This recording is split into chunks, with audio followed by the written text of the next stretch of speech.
Do you feel average? And if so, is that so much of a bad thing? Hey guys, welcome to another episode of Late Night Advice. I'm your host, Sean Merritt, and today we're going to be a little bit talking about what does it mean to be average. Now, average definitely has many definitions and can apply to many different things. For example, in school, an average grade is considered to be close to failure. I got a C! However, when it comes to our health, an average weight and fitness level is considered to be a positive thing. When we see average abilities, we often consider that person to be a very unambitious individual. Yet, in a lot of ways, when someone just has an average job, we consider that to be a respectable, honorable thing. So, is average a good thing or a bad thing? There are definitely many cases when going along with what everyone else is doing is definitely not the best thing you should be doing. However, to be honest, for the most part, being average is okay. Everyone has some kind of ability, trait, or aspect of their life that is definitely extraordinary.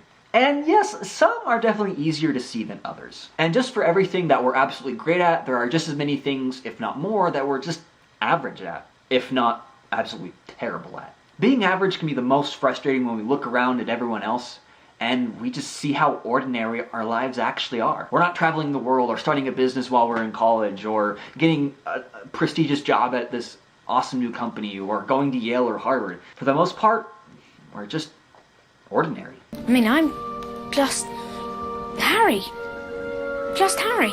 Mark Manson discusses the feeling of ordinary in his book, The Subtle Art of Not Giving an F. One thing that he points out is that technology has in often ways reduced our economical and physical problems. But it's just how as it replaced these problems, it has now given us many new psychological and existential problems. One of his recommendations is that we need to begin to accept our average, ordinary lives as hard truths. But this doesn't mean that we're doomed to misery. When you accept your own ordinariness, if that's even a word, you will find that the plain, ordinary experiences in life are the ones that truly matter most.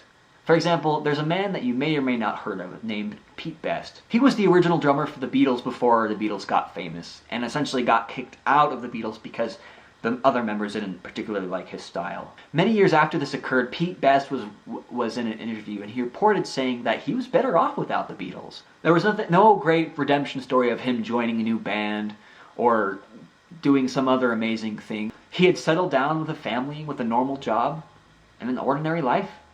And honestly, he had no regrets. So do yourself a favor and follow the example of Pete Best and realize that sometimes the most ordinary things that you do are going to be the things that are going to be the most extraordinary. Thank you guys so much for watching this video. I hope you enjoyed it. Please hit that subscribe button below if you did.